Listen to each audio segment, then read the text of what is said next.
Halo, di edisi kali ini gua akan full 100% bahas hasil tim nasional Indonesia di pertandingan kedua di Piala Dunia Under 17 ya.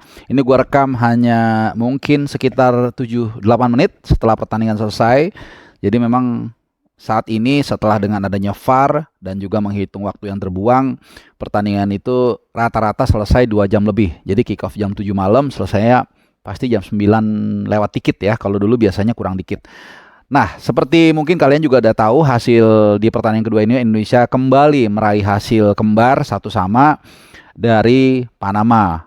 Sebelumnya di pertandingan pertama kita bermain imbang satu sama dengan Ekuador. Nah, sebelum gue mengulas jalannya pertandingan, gue mau singgung dulu nih soal term and condition tim yang di Piala Dunia kali ini dengan format 24 tim, bagaimana cara lolosnya. Ya pertama 1-2 udah pasti lolos, dan kemudian ada 4 peringkat 3 terbaik. Ya kan ada 6 grup. Nah, peringkat 3 terbaiknya ada 4 diambil, nah itu akan lolos. Intinya adalah kalau Indonesia poinnya 3, masih ada harapan untuk bisa lolos. Jadi nanti lawan Maroko di pertandingan terakhir, kalau Indonesia seri mungkin lolos. Ada kemungkinan lolos, gampangnya mungkin sekitar 70%. Ini masih tergantung dari hasil-hasil dari grup lain, dari grup B, C, D, E, dan F. Seperti apa nanti. Karena tahun 2016, ini adalah parameter yang selalu gue pakai, itu Portugal lolos dari fase grup itu dengan poin 3 dari 3 kali seri. Dan akhirnya juara ya setelah mengalahkan Prancis. Jadi masih ada harapan, tapi nggak mutlak. Tapi kalau 4, itu relatif sangat aman, mungkin 95% kita lolos ya. Jadi lawan Maroko ini sangat penting teman-teman, jangan sampai dilewatkan. Berikan dukungan, kalau bisa datang ke Gelora Bung Tomo datang, kalau enggak dari mana aja. Oke, langsung aja gua akan bahas hasil pertandingan dari pasukan Bima Sakti menghadapi Panama. Ya, ini Panama bukan tim kaleng-kaleng juga, karena walaupun mereka di pertandingan pertama kalah dari Maroko 2-0, tapi mereka tampil sangat baik ya, sehingga tidak bisa di-underestimate. Nah, pertandingan kemarin, kalau di pertandingan pertama banget kita lebih dulu unggul melalui Arkan Kakak. Nah, kali ini kita tertinggal lebih dulu melalui penaltinya, melalui gol dari Castillo ya, melalui Castillo di akhir babak pertama ya. Ini gol yang boleh dikatakan sangat disayangkan karena datang di waktu yang ya udah mau akhir-akhir pertandingan lah ya. Nah, tapi kemudian di babak kedua melalui Arkan Kakak, ini pemain yang sudah mencetak 2 gol di Piala Dunia U17 kali ini, kemudian mendapatkan peluang dan kemudian menyamakan kedudukan di menit ke 50. Nah, bagaimana pertandingan ini berlangsung? Kita akan urut dari pertama.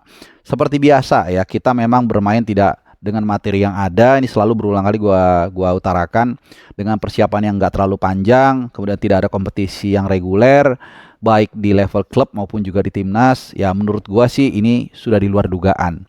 2 pertandingan yang kita mendapatkan 2 poin, hasil imbang, dan kita mencetak gol. Ini yang paling penting ya. Jadi ya kita menghargai sedikit lah jerih payah mereka. Memang mainnya tidak impresif, masih banyak salah passing, transisi menyerangnya gapnya juga sangat besar. Seperti tadi ada di menit 40, gue catat ini kebetulan. Jadi ada kesempatan melakukan transisi dengan jumlah pemain lebih unggul, tapi kemudian ke delay lama, dan juga kemudian kosong di tengahnya. Antara kita formasi pakai 4-3-3 nih teman-teman ya. Jadi antara 3 gelandang dengan 3 penyerang itu terlalu jauh.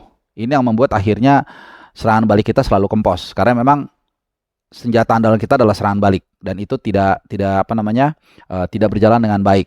Kemudian ada pergantian pemain di babak kedua, yaitu dimasukkan nomor 16 dan 17 ya, Amar dan Nabil, dan ini membuat pertandingan atau permainan Indonesia menjadi lebih baik karena 2 pemain ini punya karakter lebih menyerang, dan hasilnya itu yang tadi gue bilang, ada gol penyimbang dari Kakak di menit ke-54. Nah, dari gol yang diciptakan Arkan Kakak di 2 pertandingan ini, ada satu yang paling gue lihat menonjol dari pemain satu ini, positioning dan instingnya.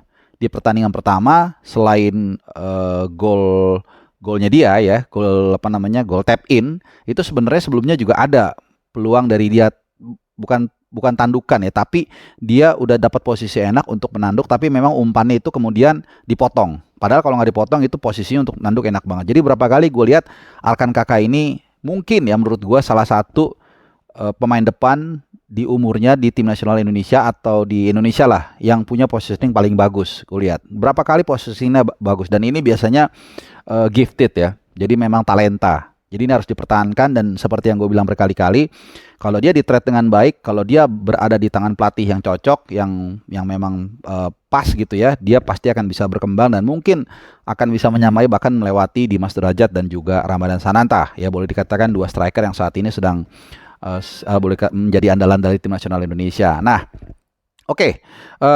Kita sedikit flashback ya terkait dengan formasi yang ditampilkan oleh Bima Sakti. Jadi dari dua komparasi ya, dari dua pertandingan yang sudah dijalani Indonesia, memang sudah terbaca ya, tidak akan banyak perubahan, tidak akan melakukan banyak rotasi karena waktu persiapan itu tidak banyak. Sehingga Bima Sakti atau pelatih manapun cenderung akan memakai pemain yang itu-itu aja. Beda dengan tim yang memang seperti senior lah ya, tim senior yang memang sudah dipersiapkan bertahun-tahun. Nah, itu rotasinya biasanya sangat memungkinkan untuk dilakukan. Tapi dengan persiapan yang sangat pendek, ya udah taruh aja pemain terbaik yang memang ada di U17 saat ini. Nah, dari dua pertandingan dari line up ketika menghadapi Ekuador dan juga Panama itu hanya ada satu pergantian pemain, di mana di sisi kiri yaitu Muhammad Andre Pangestu nomor 4 itu tidak ditampilkan ya, dicadangkan, kemudian posisinya digantikan oleh Habil Akbar ya, nomor 20. Jadi hanya itu ya, gua rasa jujur gua nggak tahu ada informasi apa, tapi mungkin ini yang gua selalu katakan, ada update terbaru yang kita nggak tahu di ruang ganti antara pemain dan pelatih ya. Bisa aja mungkin dia merasakan sakit secara fisik, atau ada psikis, atau ada psikologi, atau ada masalah keluarga, kita nggak tahu. Tapi memang hanya itu. Jadi pasti ada sesuatu yang membuat Bima Sakti akhirnya mengganti Pangestu dengan Akbar ya. Nah, di luar itu masih sama, termasuk Welber di kanan. Nah, Welber agak sedikit lebih disiplin nih teman-teman ya di pertandingan ini, karena di pertandingan pertama dia terlalu banyak out of position, terlambat turun ya. Salah satu golnya menurut gue juga adalah kombinasi antara kesalahan Zaki memang dan juga Welber yang telah turun ya ketika gol siapa tuh, pokoknya tandukannya dari Ekuador lah gitu ya. Jadi agak lebih baik dia. Nah, tapi ada beberapa kesalahan seperti yang gue bilang tadi, seperti misalnya di menit 30 ya, hampir kita kebobolan karena Vigo nih, pemain nomor 7 Indonesia, itu clearance-nya nggak maksimal, asal-asalan, sehingga sempat direbut lawan. Kemudian ada serangan balik, counter, hampir aja kebobolan. Untung nggak kebobolan ya, walaupun pada akhirnya babak pertama akhir kita kebobolan juga.